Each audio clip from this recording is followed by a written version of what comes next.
Hey guys, and welcome back to the MLM Mastery Program. And today we are talking about coaching and automating that team support. So yesterday, I asked you guys to make an outline of what you thought would be, the best sequence of training.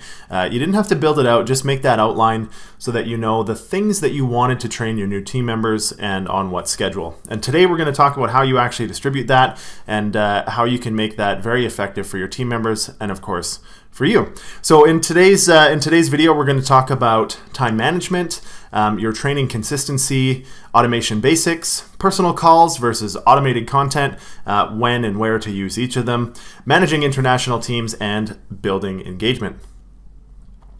So the first one is, of course, important to you.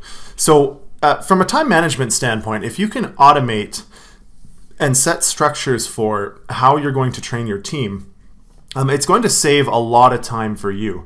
But there's some other considerations there that we'll talk about in a second. But of course, anytime that you can do something once and use it often, it makes a lot of sense, especially when your life, your kids, your family, whatever it is that's keeping you busy, especially your network marketing business. And as this gets going, you'll realize things get really busy really quick, which is amazing. But you want to make sure that you are not burning the candle at both ends. So if you automate your training system, it will allow you to still add big value. You can still offer one of the best training programs in the industry while still managing your time properly. Now, one thing to take note of here is a lot of us, myself included, have a tendency occasionally to procrastinate. And in the context of training your team, procrastination is absolutely destructive. If you know that you should be adding value, you know that you've brought someone new on and they should be receiving some training and coaching on things, but your time just gets in the way and you're busy and you put it off till another day, everybody loses, and both you and your new team member. And if you remember back, we were talking yesterday about some of the things that you wish would have happened when you joined your network marketing team.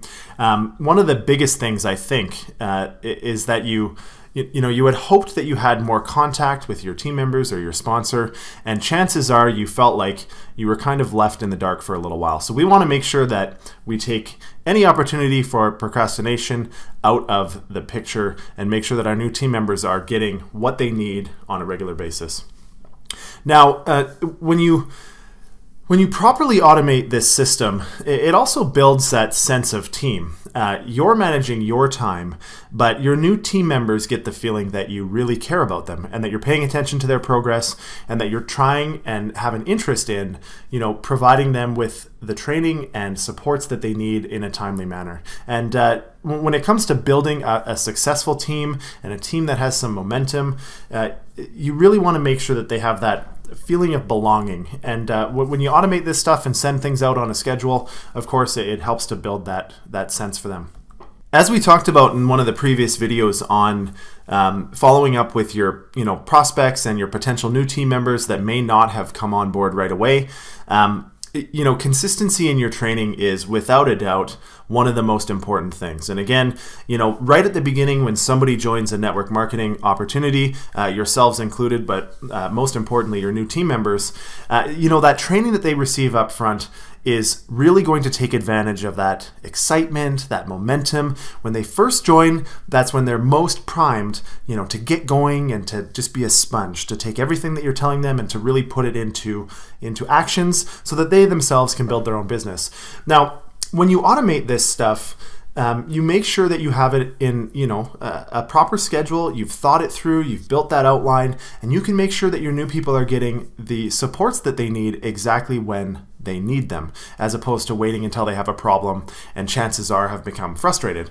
Of course, you want to stay consistent with everybody that you bring on, but as your team grows, it becomes a little bit more challenging. If you get, 100, 200, 300 people in your downlines, it becomes really tough to focus on each individual person, giving them what they need when they need it without some sort of automated process. So our whole program is built around, scaling and growing your team to very large levels in a short period of time. And as you do that, you will realize that this foundation of automation and the training that you've set up in these steps is absolutely critical to that team actually being productive. You want to make sure that every single person that comes into your business has an equal opportunity for success. You don't want to have influences in your own life determine, how well you're following up and how well you're providing resources to your new people. So, if you have a very consistent and automated process for training, then of course all of your new people are going to win. And if they win, of course you win. The whole purpose here is you want to coach your people to live up to the promise that they can build a successful network marketing business. But of course, by extension, if they're successful, that's how we make the bulk of our income in network marketing. So we'll talk quickly about automation basics. We talked about this, of course, in the portion on following up with your prospects, but it's kind of the same principles here. So of course, schedule and timeliness is one of the most important things. Everything happens on purpose and with intention. You can make sure that no matter how you're going to deliver your training, if you do this properly, there's a highly predictable delivery method. Your new team members know where they can get information from you. And of course, you know that everything's happening the way that you had hoped it would. So in this particular case, I suggest that we use ActiveCampaign and autoresponder programs. So regardless of how you're going to actually distribute your training, and we'll talk about this a little bit more today and in the next couple of videos, but whether you record a video of you talking, whether you want to do a one-on-one phone call, a personal training session, whether you're just sending out documents or supplementary information that you receive from your sponsor company or that you found elsewhere that are highly valuable, regardless of how you want to do that, as long as you send it through an appropriate autoresponder or email campaign program, then you know that it's happening. They all know to look in their email inbox to make sure that there's nothing new that's come out from you today. And of course, it keeps everything organized, so they can create a folder and all of the stuff that you've sent to them is all in one place, and they can revisit it if they need to. Now, one further value with autoresponders and in this particular case ActiveCampaign is they do provide analytics. So when you have a larger team, the analytics in ActiveCampaign will show you who's engaging with your content, and then you can identify if there's a couple of people on your team that never seem to open any of the emails and they're obviously not having success. You can highlight those people and reach out a little bit more actively for some one-on-one support. So just coming back to how we build out those automation sequences. This is just a basic example of one of my sequences, but you would build out a way that you enter your new people into that sequence or into that automation. So a new person gets added to your team, and of course you put them in as a contact in a certain list, and that list then gets this email. You can also have it, or that list also gets entered into this email sequence. Now you can also have it so that if they're an existing contact, which they might have been a prospect already and you've had them in your email automations for prospects, you can just add a tag inside of ActiveCampaign, and as soon as that tag gets added, you create the tag new team member. As soon as you add that tag to them, then they get put in this sequence. So the example in this particular case, they would have the tag added to them, then they would be put into this sequence. So this would be the first email that you would send, and in that email, depending on the outline that you've created already, you might have a link to a video, there might be a couple of documents linked in there from Dropbox, and you can make sure that you're giving them what they need on day one. And then depending on the outline and the sequence that you've built out yourself from yesterday's lesson, then you would put a certain wait period in there, and then of course you would build out the next potential email. Now, this does take a little bit of work, of course, to set this up, but it's one of those things, like I said before, you do it once, you can spend enough time to add a lot of direct value to your new team members, make sure that they're getting absolutely everything that they need. And as time goes on, you'll add to these emails and add different things in the sequence. But when you're first building it out, it's absolutely worth spending the time to make sure you get the right information in there for your new people so they have the best chance of success. So inside of those emails, I talked about this before, but inside of those emails, this is just, again, an example of one that I have, but What I want to do in this particular case is get someone to go and check out a video. And so if you notice, I put a hyperlink here that links to a video on a Facebook group. And what that does is this is still a very predictable and consistent way to get the information out to my contact, or in your case, a new team member. But then you have the opportunity to direct them to another media source. So if you want to direct them back to a Facebook group or a mastermind on a program like Slack or whatever it is that you're using, this is how you would do it. So on a regular basis, they can expect emails from you. And then inside of the emails, you link them to the different things that you want them to do. Again, coming back to the purpose for that, they can store all of these emails in a folder inside their email provider. And if they ever want to revisit anything, it's all in one place, it's in the right order. They can go back and see when and where you asked them to do something. And it just makes everything really easy, both for them and then, of course, for you. And I keep hitting on this point, but as you're building this out, make sure that you're highly focused on value. Remember again the experience you had, that wish list of things that you had hoped you would have received from your sponsor or your team members when you first got involved, and make sure you're adding all of that stuff to the automation and to the information that you're providing to your new people.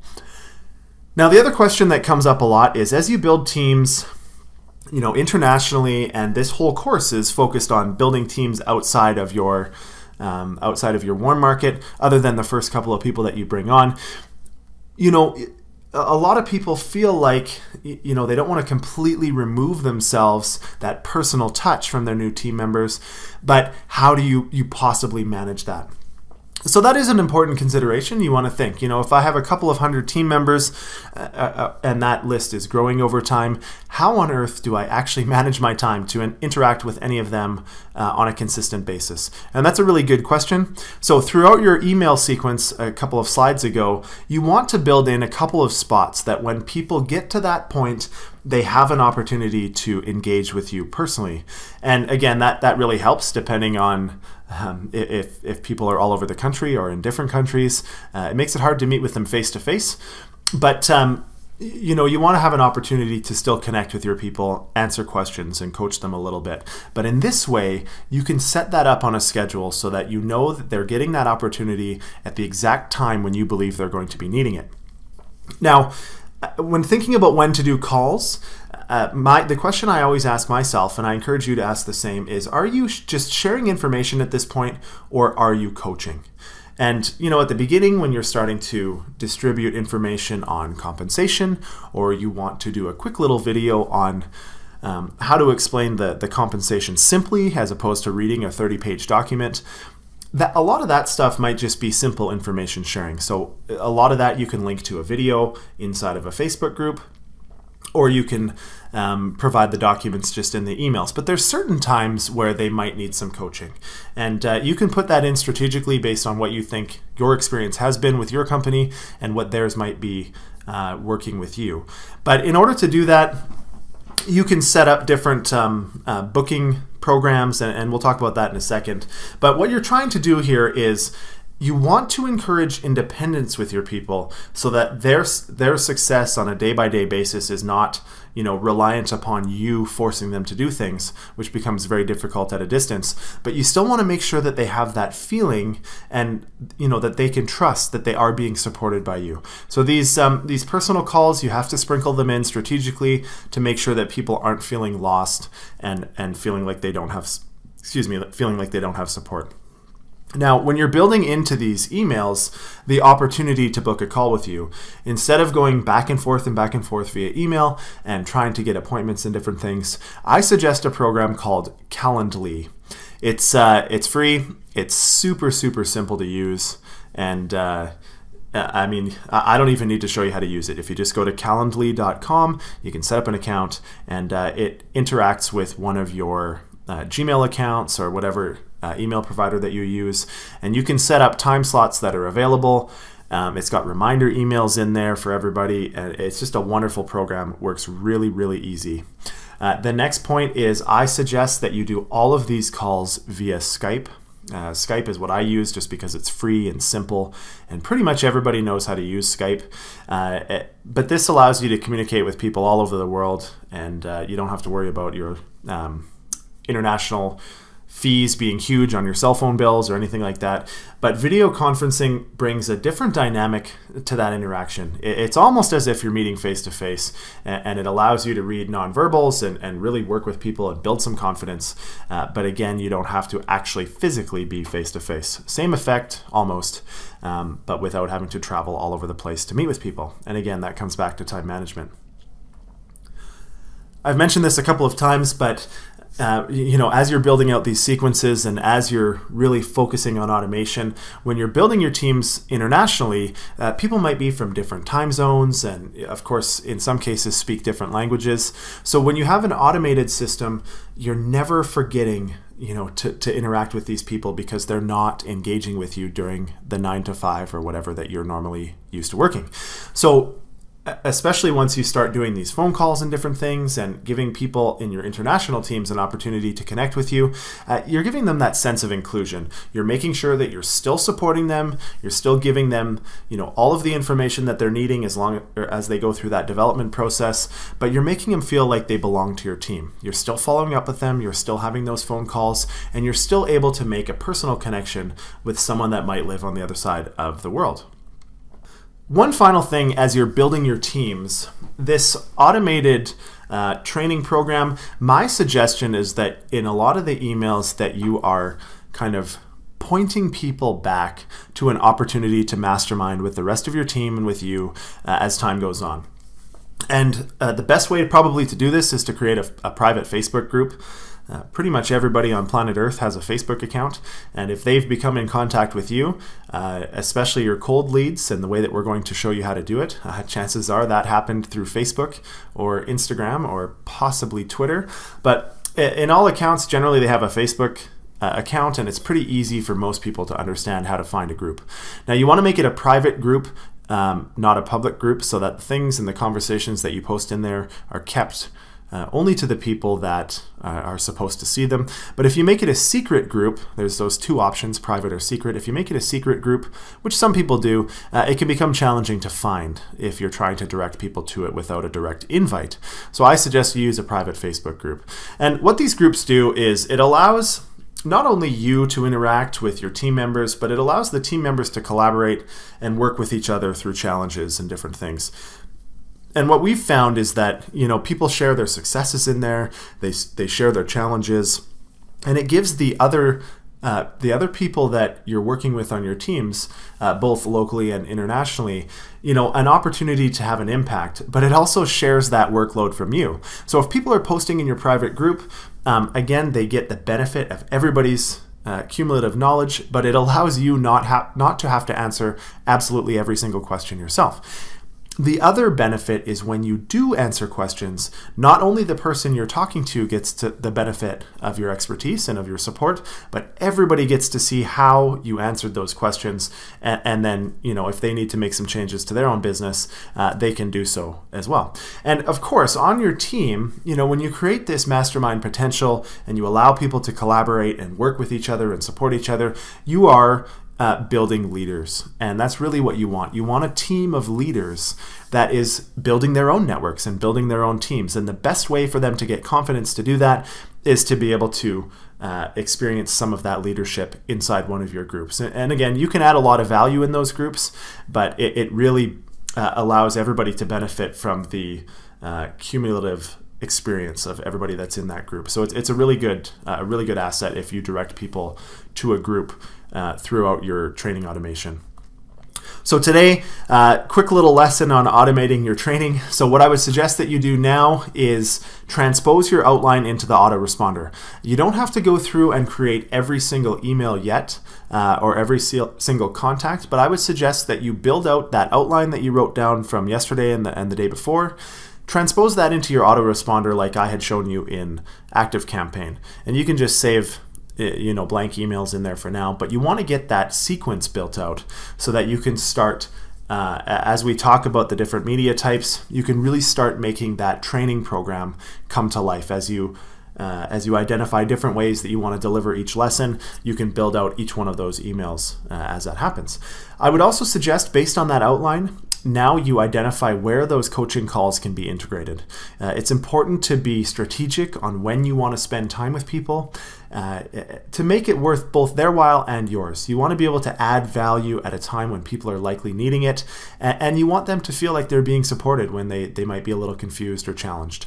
The next thing, I would suggest you open a Calendly account, very, very simple, calendly.com, and set up, or at least look into how you would set up a schedule where people can just go to your Calendly URL and they can book an appointment with you simply. It gets added to your calendar and theirs, and reminders are sent out, and it's just a wonderful program. Super, super user-friendly, easy to use. If you don't have a Skype account, I would suggest that you download Skype, create an account. It's very simple to communicate with people via Skype. You just need their username, and you can either message them, have a phone call, or what I suggest in every single case, if you can, would be a video call. Having said all of this, go back now to your outline, and you've looked at where you could put coaching calls in. You've transposed it now into your autoresponder. I would suggest that you look at which training items would be best suited for a video lesson. And I'm going to show you how to do some video lessons and how to take advantage of those opportunities later. But if there's certain things where you feel like that content will be delivered a lot more with a lot more impact via video, I would like you to identify which ones those could be at this point. The next one is to think a little bit about social media engagement. So depending on the company that you joined and the sponsor that you signed up with, you might be able to have some really good examples of Facebook groups.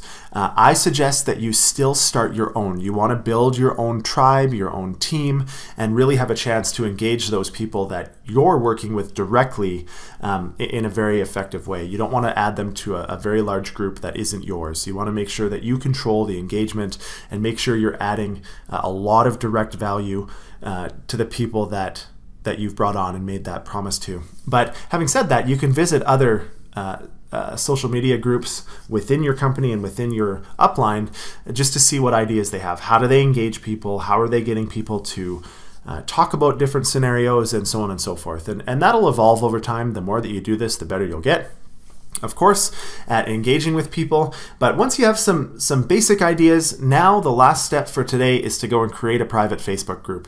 It should be relatively simple. If you have any questions about that, the help on Facebook is quite straightforward on how to create a group. Once you create that group, put your logo in there and different things that we've talked about from over the last couple of days. Put a photo of yourself, and then just start, thinking about how you're going to post in there to add value and to engage with your new team members. I know I keep suggesting this, but the key to this whole thing is to focus on value. You want to make sure, again, that everything you're doing is providing the absolute most value that you possibly can for your new team members. Again, the more value they receive, the more likely they are to be successful, and if they succeed, you succeed. But you want to have confidence that you're fulfilling that promise that you made to people, that you would help them become successful. And the better that you build out your training and automation system, again, the more confident you're going to be when talking to new people about joining your team, that you have a way to really help them find the opportunity for success. You've got a way to coach them to the profits and to the recruiting and to the product sales that they are actually looking for when they get into network marketing.